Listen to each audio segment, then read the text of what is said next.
What's up, agents? Patrick Wolf here.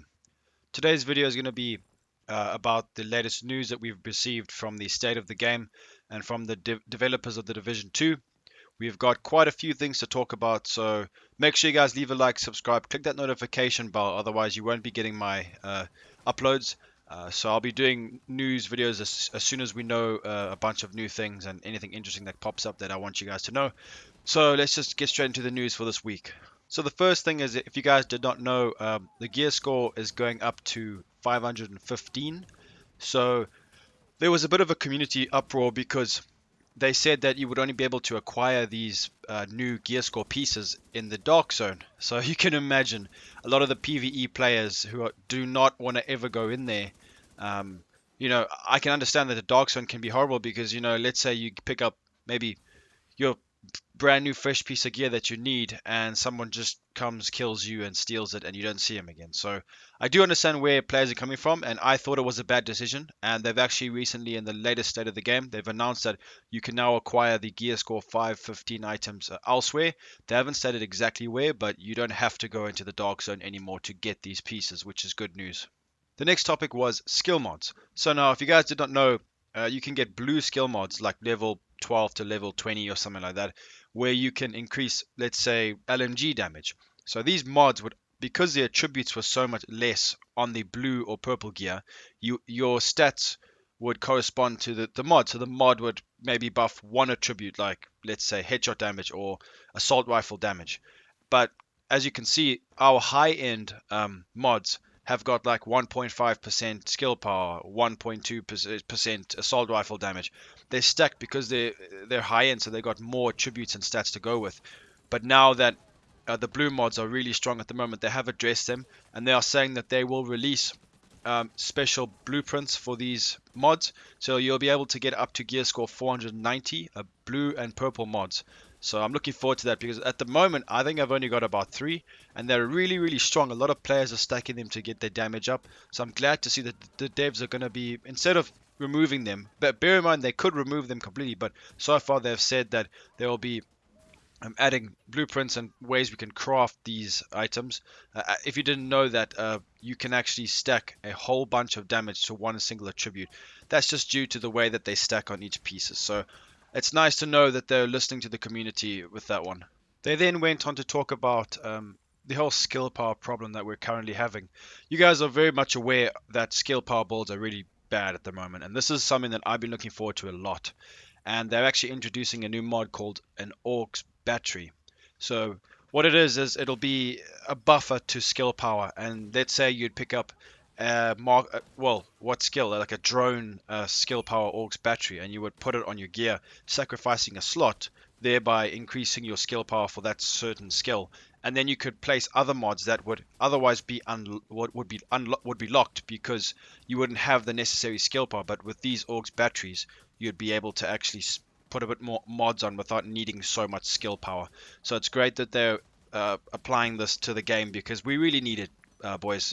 The skill power in this game is really weak. I love skill power builds, so I'm very happy to see this. They also looked at crafting materials. They're going to raise the cap from 400 to 600.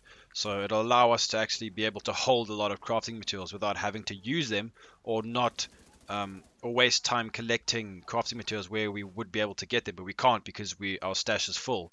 So it'll be nice to be able to carry a bit more crafting materials on us. The hardwired gear set came up on their live stream as well, and they spoke about this. There was a big problem with, if you guys would work so hard to get it, I'm currently still grinding to get it, and people are crafting it, and it can craft it between gear score 450 to 500.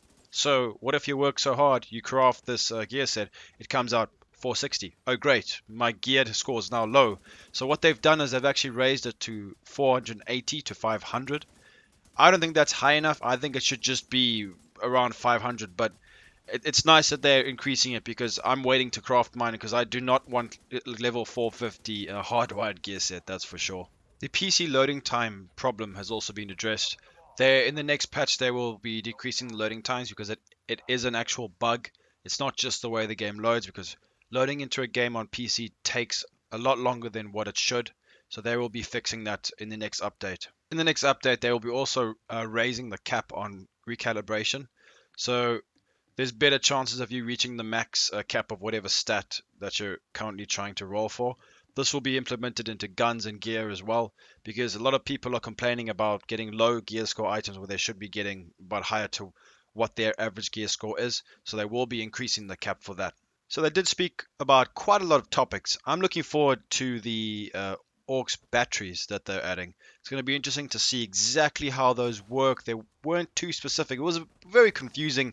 A lot of things I spoke about in the state of the game, but the battery is going to be nice because I enjoy my skill power builds, and it's a bit difficult for us right now because it's all really just damage and weapons and shooting. There's nothing else. There are a bit of utility builds that you can do, like using Predator's Bleed, for example, or using flames. You could stack fire damage. So there are utilities, but I would like to see a bit more of a skill-focused build where the skill does the most damage.